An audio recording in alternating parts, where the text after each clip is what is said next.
to the HPLS podcast. Live, relevant, and high performance information, conversations, and education weekly.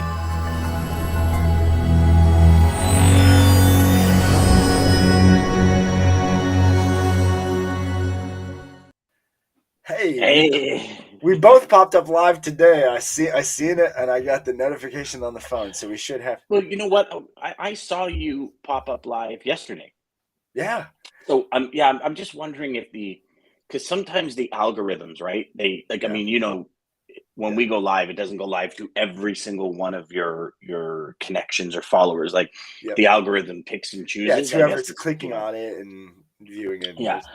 I mean, I wish it would go live, but we're also having today. I noticed Restream's having an issue with Twitter. So Twitter's not working on Restream, and DJ and I have our conspiracy theories about why that's working, or why that's not working. But they're Elons. Listen, I didn't make any of this out. They're Elons.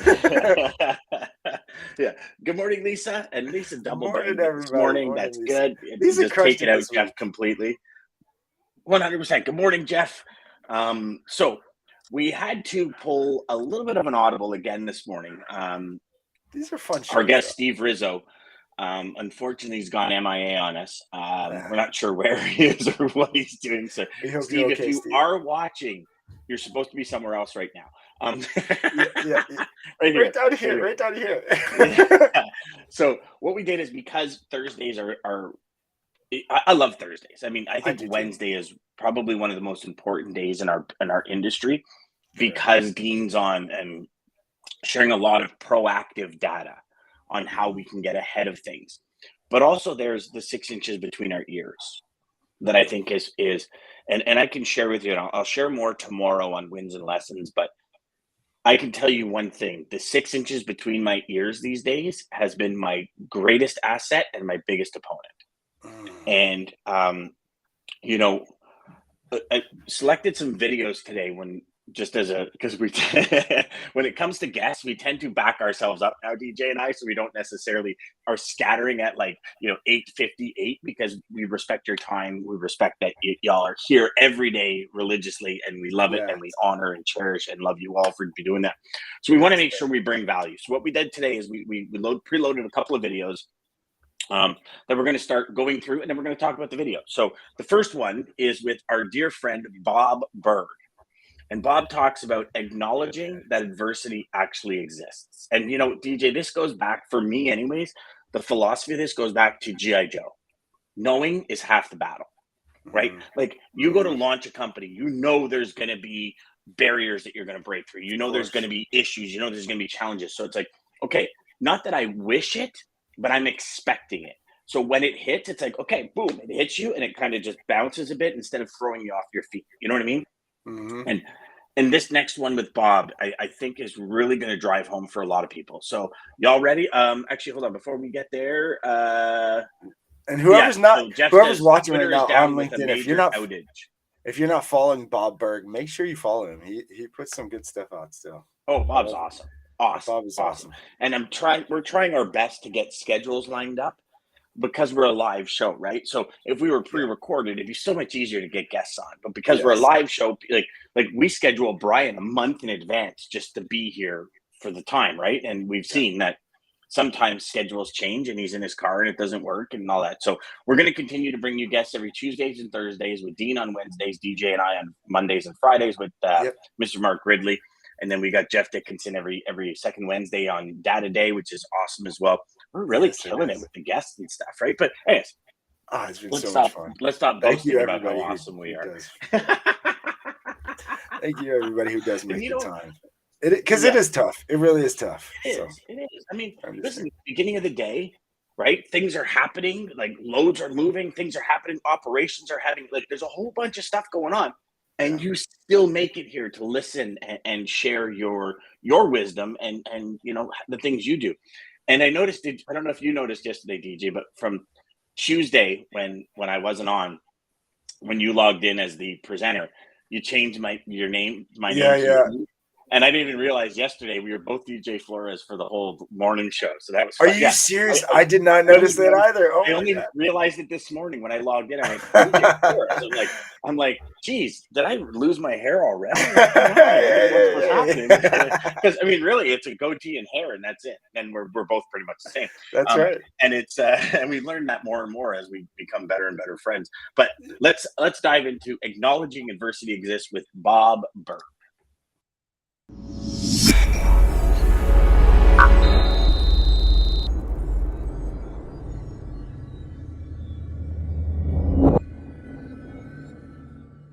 Adversities seem to come, you know how the big thing is, you know, it happens in threes.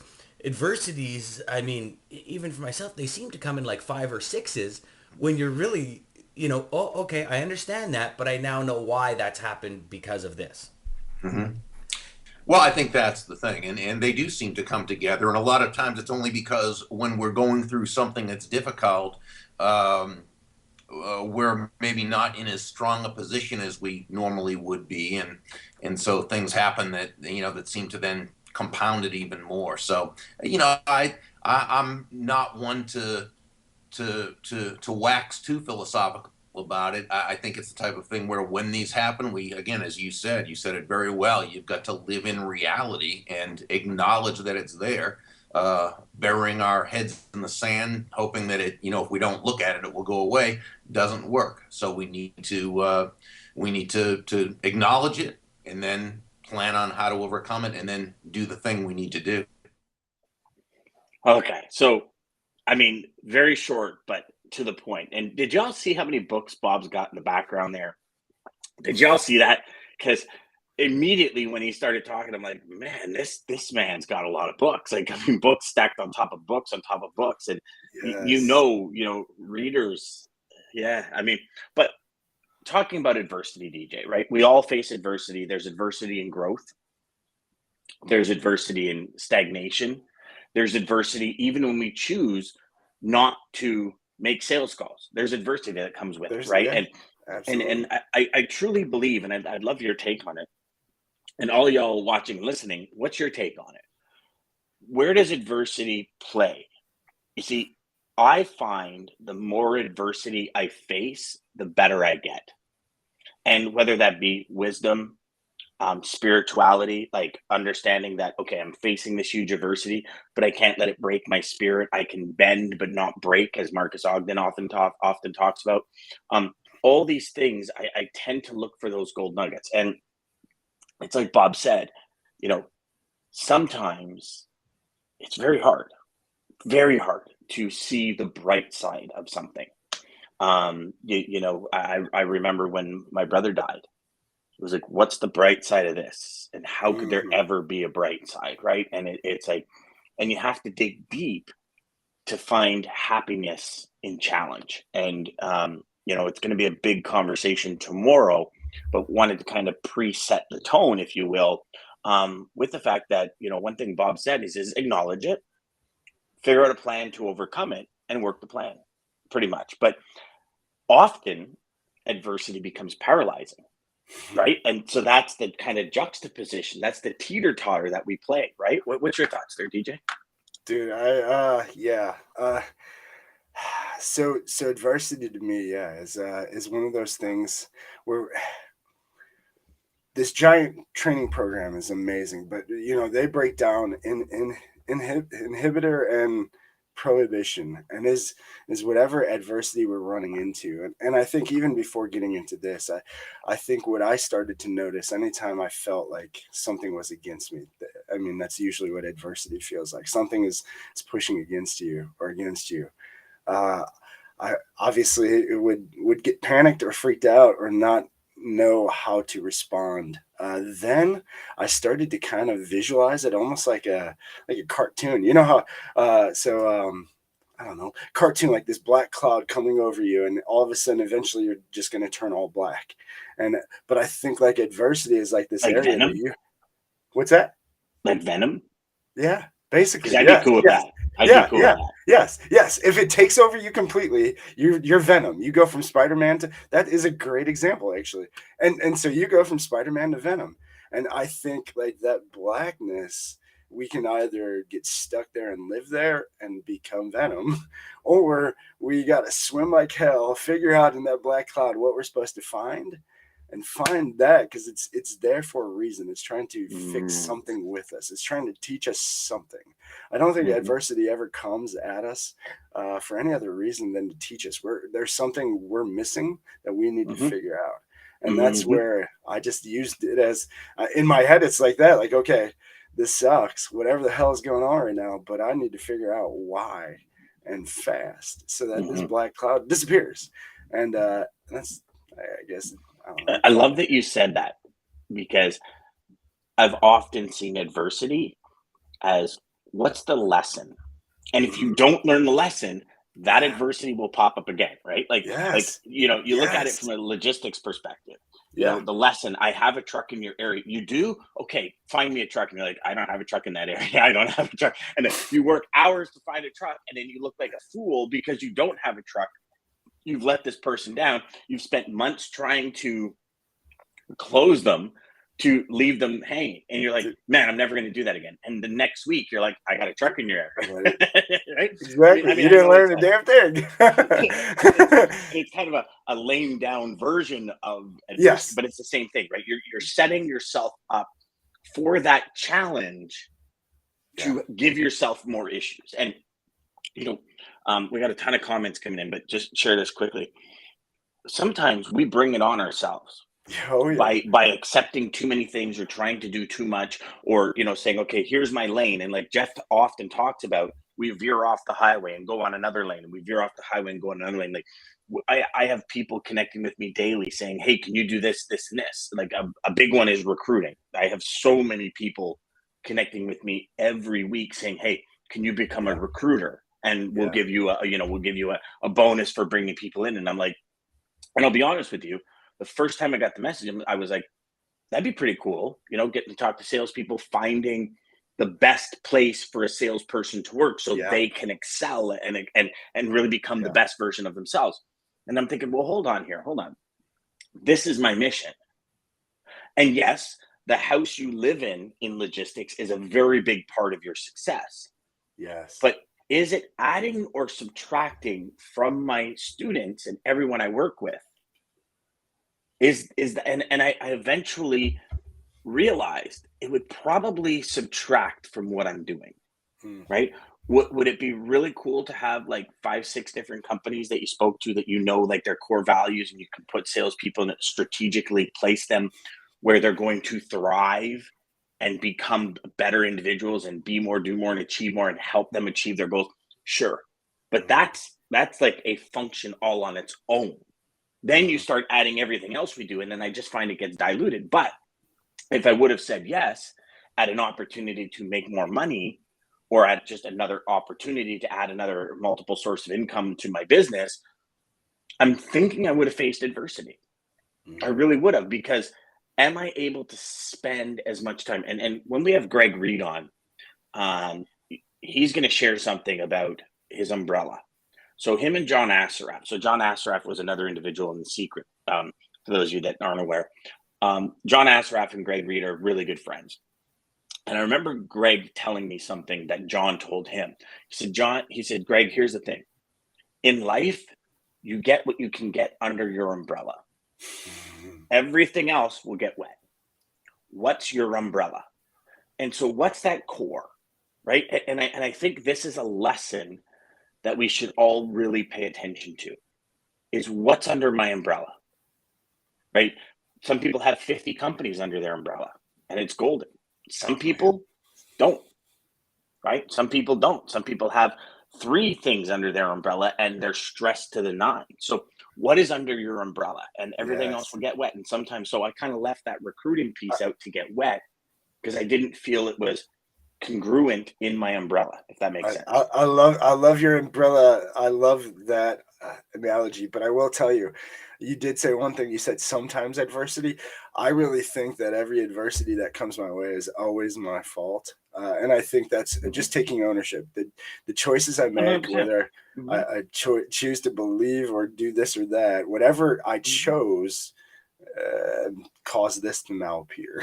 Every So, action has an equal or opposite reaction, yeah, DJ. yeah, So, I mean, it's just the vacuum law of prosperity and vacuum yes, law in general. Like, right, if you read the laws, the vacuum law, and it's, yeah, like anything. I have a coffee cup here on a coaster. I can't put another coffee cup there until I get rid of this coffee cup. Now, if I choose to put a bigger coffee cup or a smaller coffee cup or an espresso, that's a choice. If I make the choice to put an espresso there and I have 2 sips of my espresso's gone and I have to sit here for another 30 minutes without something to drink and I'm dying of thirst, that's an adversity, really. I mean, at its smallest level, yeah, it's an yeah, adversity yeah, because you want another coffee, but I'm doing a show. So I made the choice to go, you know what I mean? So, yeah, and I agree with you. I think everything that happens to us yeah. is because of We, the choices we make. when, But this is the yeah, beautiful thing that Rico talks about. Change it with the very next choice. Okay. I'm that's never going right. to do that again. And, here's the thing. I've often said to students multiple times, victories, failures, remember this feeling. Internalize this feeling. If you hate it and you're like, oh my gosh, I can't believe the way this feels. This is brutal. Remember it. Remember that. Because when you Yeah. go to make that same choice, the strategy is remember that feeling. Hey, last time I made this choice, it didn't work. I'm going to make a different choice. And there's going to be a different result. Like everything we do, everything in life, you can choose to turn left or right. If you choose to turn right, maybe you're going to have a longer transit to where you're going. But it's a choice. The consequence is you're in the car longer. Now, that consequence of being in the car longer might suit you because you got some really good audiobook going. You know what I mean? So there's There the you go. variables are Exactly. Yeah, I was unlimited, going to right? say Absolutely. that. Yeah. Jeff says words to live by, Dan. Absolutely, man. Absolutely. Lisa says yes. Chad, 16-year-old Dan. Wow. Brother, I wish, man. That was 10 years ago. So I was 35 there. But I kind of look like I'm 15. I will tell you, Crazy. in your old videos, your blue eyes are like popping out of the screen. Every old video, your blue, like they're like So now, popping out of the screen. are they not now, or what's going on? I'm just are the bags under my eyes too big that they're clouding it? Or maybe I was thinner. I don't know. Maybe I got too much cushion above and below my eyes. I don't know. But yeah, Lisa says under pressure. Yes. Yeah, Jeff says if you don't face adversity, you're never learning or advancing in your personal and business careers. I love that. Chad says adversity is where you find some of our greatest breakthroughs and gifts. Yes. And here's the thing, right? Yes. Josh Hines said it so well. He said, yes, adversity exists. And yes, does every adversity change us? Yes. If we choose to find the gold. If we choose to find the gold. And again, goes back to mindset. Everything starts with 6 inches right here. Everything. Well, Dan, it's the book you just talked about, 3 Feet from Gold. I mean, that's great book. Great book. Have you got it yet? No, but I have not. You got to get it. You got, brother. It is so that and Outwitting the Devil. Well, yeah, Outwitting the Devil. That's actually my quote for today is from that because that book has. Yeah. If nobody's read that book, you have to read that book. It's life changing, especially today. It is so relevant today, y'all. You need to read. Well, so here's the thing: so the story with 3 Feet from Gold. I don't know if we talked about this, but I had the pleasure of sitting down with Sharon Lecter, who took Napoleon Hill's original manuscript and created 3 Feet from Gold. Her and Greg Reed, and they wrote 3 Feet from Gold and Outwitting the Devil together. Right, those two books, both of them wrote on behalf of Napoleon Hill Foundation, Don Green. And the story behind that manuscript is one of the most amazing stories you'll ever hear. Like in 1902, that manuscript was written, and Napoleon Hill put it in a safe, and he said the world's not ready for this. And then in 2008, when the economy collapsed, they said the world's ready for it. We got to put it out, and they put it out. And it's funny, you just said it is so relevant today, Dan. Like 10 plus years later, right? And it's crazy. And if you guys, any of you out there have ever had little conversations with yourself where you feel like you got an angel and the devil sitting on your shoulder and you're just kind of going back and forth listening to the chatter in your head, that is a book you must get, because that chatter will get calmed immediately and it will open your eyes to some. And you know what, speaking of, I'm actually gonna start listening to it again today. Oh, you have to. I love it. My gosh, I'm telling you, dude. Yeah. Holy yeah. cow. So biggest breakthroughs and gifts. Yeah. So Chad comes back and says, as long as we don't let it break us. Bend, don't break, y'all. Yeah. Yeah. It's bend. Marcus Ogden talked about it on our summit, or actually when he was it on our summit, or it might have been the High Performance Logistics Summit or the day summit that you and I did. But he says, like, bend, don't break. Because when your spirit breaks, that's when things get real difficult. It's hard to come back from. Yeah, and I mean, I'm sure I've told you the story about Napoleon Hill and his son Blair, when his son Blair was in the hospital, and he was born without ears. Mm-hmm. And Napoleon Hill said, "You know what? My son's going to hear. He's not going to go through life being a deaf mute." And he said, "My son's going to hear." And you got to remember, right? The perspective and belief patterns back then were so skewed compared to today, right? Like, deaf mutes were like, bottom part of society, and just he says, like, no, they're not. He's not going to be. And the doctor puts his arm around Napoleon and says, Napoleon, sometimes in life we have no control over anything. And he goes, "Doctor, you're wrong. I have control over everything in life, even if it's as simple as not letting the challenge or adversity break my spirit." Mm-hmm. And that for me is one of the most profound things anyone could have said. And I have thousands of personal development books. I've read a book a week for the last. I've read so many damn books with that book. Let me tell you, woo, that book is crazy. So. Yeah. Jeff says, face adversity with open arms and welcome it. You'll be happy you did, as it will become stronger on the other side and wiser because of it. So I've got a story about that, Jeff. When I first started podcasting, I had the opportunity to work with Voice America. And Voice America is was at that point the leading online radio show. And so I created a podcast called The Adversity Connection. And what I decided to do was exactly what Jeff said: talk about hitting adversity with open arms and how it does that. The first month was awesome. Then all of a sudden, and this is unreal how the universe gives you what you want. Because I must have been telling the universe, I love adversity. Because I was talking about it. I said, you know what? I got no problem with adversity. Bring it on. I'll conquer it every time. Then all of a sudden, one thing after another, after another, after another. And it was like a snowball coming down Everest at me. And I remember looking at it one day, and I was actually talking to Rico Rakoski, and I said, "Rico, I have no fucking clue what's going on here. Like, every time I turn around, I'm getting hit and punched by Tyson over and over and over and over again. And I'm like, I'm about to fall." And he goes, "Dan, all you do all day is talk about adversity. Why would you not think it would come into your life?" And I went, "What?" He goes, "You're making a choice to bring adversity into your life." And I went, "No, it can't be that simple." He goes, "Brother, I love you. It is." I changed the show. Yeah, I changed the show to Little Conversations Today. How the conversations in our head can make us better or worse depending on what we do about it. And I know this might everything changed super overnight, DJ. Overnight. And I mean, it blew my mind. Everything changed. Opportunities started coming in. Big deals started coming in. Like, literally within 24 hours of calling Voice America, changing it, changing all the intros and everything. You guys can go. If you guys go Little Conversations Today, Voice America Radio, you will hear all of the conversations. And it was like, I was blown away. And it was, it's like most things, right? We understand conceptually what we read in books, but until we actually hit it on the head, we don't really believe it. It's because we overcomplicate what really is as easy as it says. I mean, Trevor Moad's book, It Takes What It Takes, talking about neutral thinking. He says, and I believe this. Again, you have to believe. If you don't believe this, then it's not going to work. But if you believe, it will. But I believe what he says. Our negative thought in our head, so never spoken, is 10 times more, 7 to 10 times more likely to happen than a positive thought.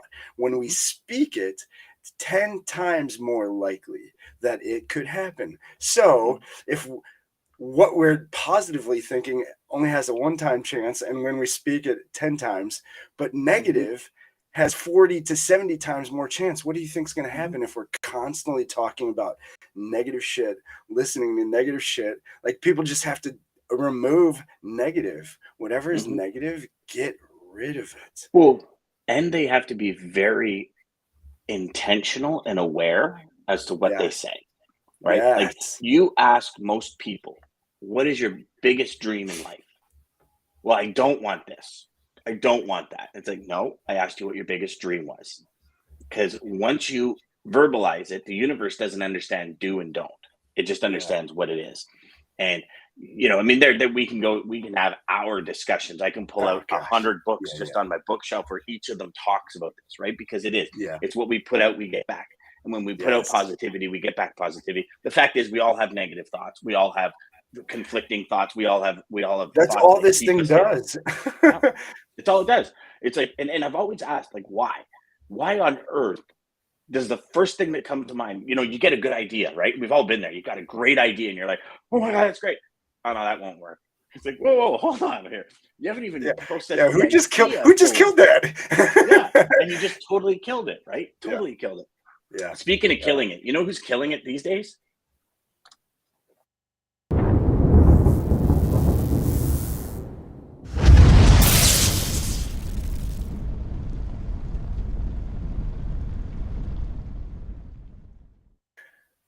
Was that a good transition? I lost track of time, so it was on you. I know. I was actually surprised. I'm like, DJ hasn't sent me something 10 minutes ago. Going, dude, lane of the day. Stop talking. Lane of the day. So today's lane of the day is a reefer lane, Del Rio, Texas to Nashville, Tennessee. Line haul rate per mile $2.75. All in rate per mile, including fuel surcharge, is $3.53. The contracted rate, including fuel, is $3.31. So we're running in that 23-cent range, where we're higher on the spot market than we were actually in contracted rates, which is actually flipping a little bit considering all the lanes that we talked about over the last little bit. The year-over-year spot line haul rate per mile change is down 4 cents, which is very interesting considering how prices have been plummeting in the spot market. So your spot market on this lane, Del Rio, Texas, and Nashville, Tennessee, that lane's staying high. Crazy, isn't it? Like really odd that the contracted rate is still so much lower than the spot rates, and it's only a 4 cent year-over-year shift. So line haul rates are trending up after declining about 73 cents since March. Watermelon harvests are increasing in this region 20 cents higher than the June average. So that's why. Yeah, watermelons. Watermelons, Yeah, watermelons. I should have probably read that before I went. That's interesting because then it becomes non-interesting because it makes sense. Makes a lot of sense. You know what I'm saying? Thank you, Dad. Thank you for the lane. Yes, thank you so much. So we got we got a choice to make here, DJ. We could probably go through the comments. I'm thinking probably the comments before we head off because we put another video out. I think we're going to be here for another 25 minutes. I agree. And then maybe we'll save one of the videos for tomorrow. But Lisa says, the choice is ours to make. It's all a mindset. I love that. It's always yours. It's always yours. Just like the moon, you shine in darkness. I like that, Maggie. Man, she's a poet. I love it. I love it. The confusion. Yes, the confusion. Right? Like, unfortunately, our head just the confusion and our perspective. If there's something again, maybe I just believe too much, but I just buy into these thoughts that people say and it makes sense. So I'm like, okay, I like it. But the brain, if you think of it this way, again, going back Neanderthals, caveman days, the brain was just there to protect us. So it seems like it's negative, but because it's always just trying to protect us. What's the worst thing that could happen? What is the worst bad thing that could happen when I'm doing that now? And it's just trying to protect us.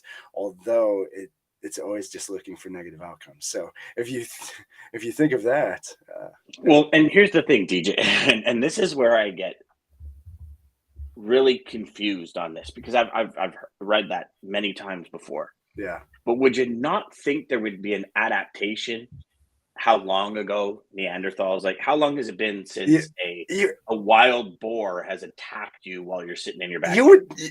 So you would think that, but I would. Why do we keep having the same cycles that we keep having? Know, brother. You know what I'm saying? You know what we should do? We should actually, I'm going to see if I can connect with Bruce Lipton. See if he'll come on the show. Because I bet my God, that would be amazing. I will try to because that guy is amazing. Yeah, Yeah, let me. I'm going to start doing some of that to get some heavy hitters on here and help us on Oh, that would be Thursdays. so much fun. Yeah, I think that'd be good. If adversity does not hit you and you haven't lived through it, you won't know what to do when it hits you.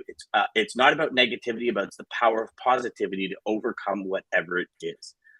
Yeah, I like that. Yes. I And if like you're that. not hitting enough adversity, you're not taking enough risk. If you're a high achiever, you don't want it, don't do it. But Mhm. Well, and here's the thing.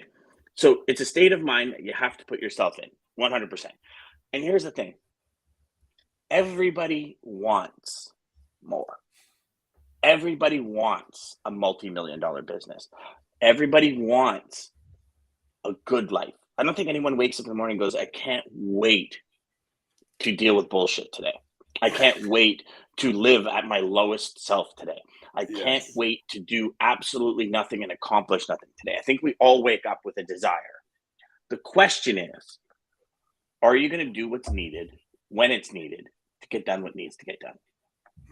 And this is where adversity, procrastination, and all these other things come into play. Sure, it would be a hell of a lot easier to sit down today and binge watch Netflix. Right, I'm in the middle of Billions series. I'm in the middle of the new season great of show. Animal Kingdom. Billions is Billions is yeah, it's actually pretty cool. I mean, sure, can I sit down and watch that all day long, and probably for the next 3 weeks not have a real impact on my life? Sure, but the next 6 months after that will be massively what's the impacted. adversity you're dealing with after? Yeah. Well, and that's the whole thing, right? So, Yeah. like, and trust me, I've spoken to thousands of salespeople. What's your goal? I want to be the best salesperson on the planet. Okay, what are you willing? Okay, here's the program. Here's what the dedication is. Here's what the standard is. Here's what the coaching program is. I'll get you there in 12 months, but this is what you need to do. And I lay it out for students.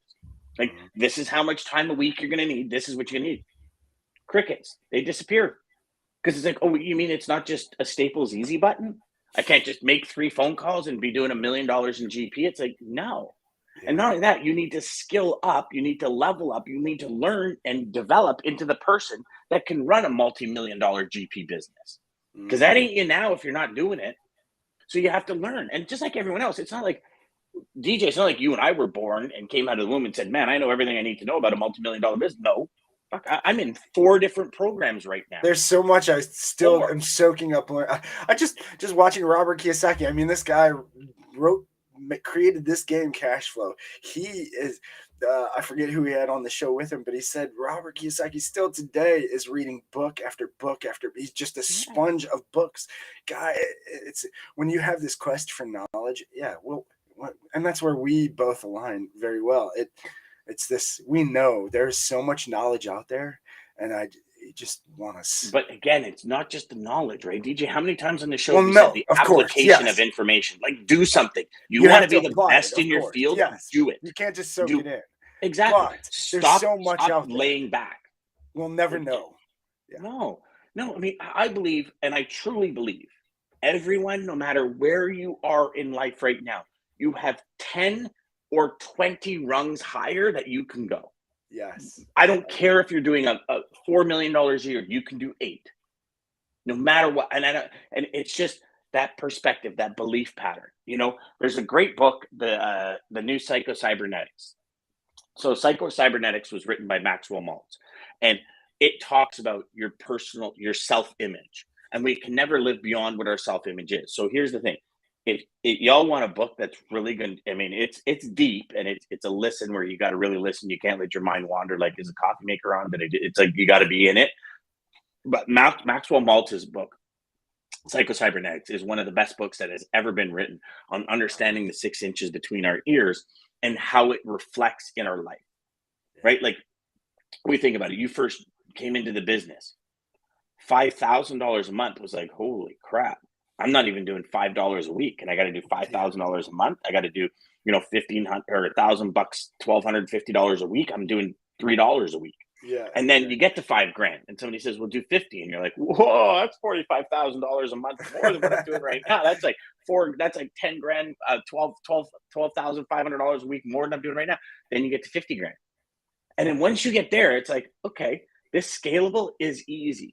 So that doesn't become the adversity. What becomes the adversity is starting to manage a team of non-like-minded individuals, because everyone has their own personality. There's different times in the month where people have things they're doing or cranky or whatever. You know what I mean? Like there's all these different things happening. You come into seasons. I remember we had team members that hated the holiday season and they were just cranky all winter long.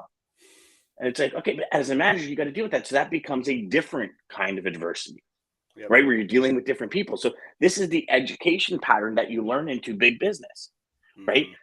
So many people in business, they're like, I'm going to do it. I'm going to do it. It's like, no, you don't do it alone, right? Like at what point in business do you say, okay, you know what? I really need to focus on my carrier development, on my carrier, not letting carrier sales develop, but on my carrier development. Like, and that's what I mean by learning into that next step and learning into that next phase. And Jeff said it right. He says, you know, it's still, oh, there's Joel. He says, what's up, guys? And he says, it's a great book. Joe? Yeah, totally. It's an amazing book. Yeah. And he's talking about psycho-cybernetics. What an amazing book. But that's in essence, the perspective shift, right? Is okay, I learned that. I faced that adversity. I came through it and that worked. I'm going to utilize that next time. I know not to go down that road, right? And, you know, before the show, DJ, we're talking about the Matrix. And, you know, there's a line. I mean, the Matrix series is one of my favorite series ever in a movie. And the reason being is the mental side of it, the perspective shift of it. Like, we are in a matrix. We're limited by what the belief pattern is. And once we break that belief pattern, and I'm not saying, I mean, I wish I could fly, but I'm not saying I could fly or run up walls. I'd love to run up walls, actually. That'd be pretty cool. That would be so cool. but you know, the idea is, do you remember the scene when Neo's in the car with Trinity in the back seat? And they said they get this thing out and the girl points a gun at him. And he says, that I'm done. I'm out of here. And he opens a door and it's this dark alley. And she says, you know, Neo, you've been down that road and you know where it leads.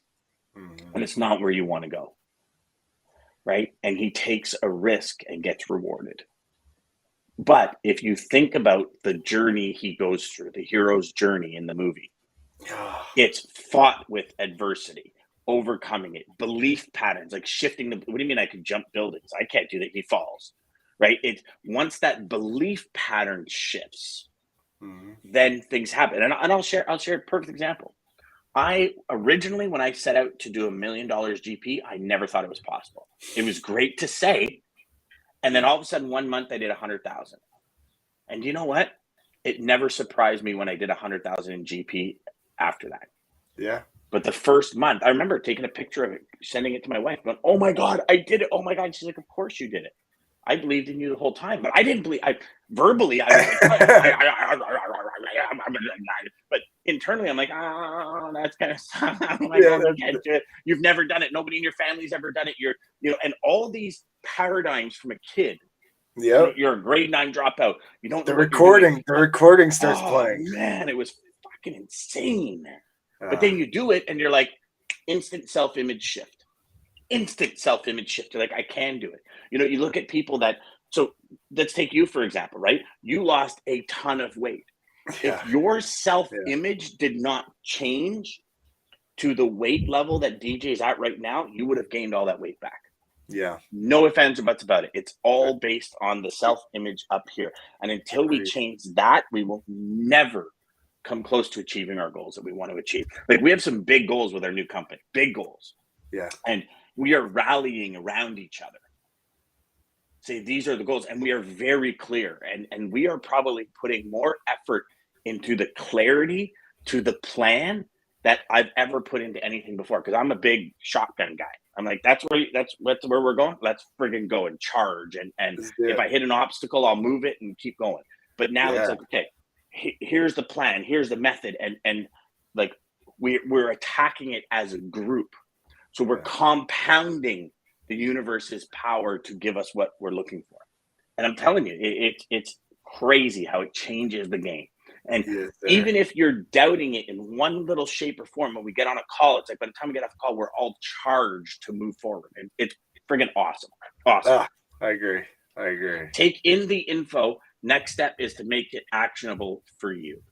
Joel, you're absolutely right. It's the application. Nailed it, Joel. Nailed it. Mm-hmm. Chad says, I used to eat there. Really good noodles. So, All right, let's take us out. Matrix. Yes, the Matrix. Yeah, really. It I is used the to eat there. Oh, you know what? He's talking about when Neo was in the car. I used to eat there. They were really good noodles. With realizing it was all a paradigm shift. I like that, Chad. Now I get it, buddy. I was looking in the comments saying that I miss a comment about a restaurant somewhere, but yeah. Way to go, Chad. No, he's talking about Matrix. DJ, we're way over time, and I apologize. We are over time. Thank you, obviously, Chad, Joel, everybody else who's still on here for sticking around, even though we did go over time. Obviously, hopefully you all like our audibles. Me and Dan could talk about this stuff forever. It's really changed my life. Being aware of it has just done so many things. So thank you, Dan, my sales Yoda. Thank you to American Logistics, Centurion Trucking, Daman, for making this all possible. Don't forget to Mark is going to be with us on Friday, right? Tomorrow? I think Mark will be with us. I think Ridley's done golfing and gallivanting. He's done golfing, done it. Yeah, so he's treating us tomorrow, y'all. So Mark will be joining us. Will be a fun show. Don't miss out. Thank you. As always, Sales Chatter, 9 a.m., 9:30 Eastern Standard Time. Start your day right with us. Quote to take us out is from Outwitting the Devil, Napoleon Hill. And it is, you are entitled to know that two entities occupy your body. One of these entities is motivated by and responds to the impulse of fear. The other is motivated by and responds to the impulse of faith. Will you be guided by faith, or will you allow fear to overtake you? It's your choice. Centurion Trucking, our motto is people before profit. Today's market requires more transparency, consistency, and focus on what our clients need to win. Centurion Trucking and American Logistics are poised to help their clients achieve and surpass their targets. If you're looking for a team that honors your needs, dreams, and aspirations, then get a hold of Daman at American Logistics or Centurion Trucking.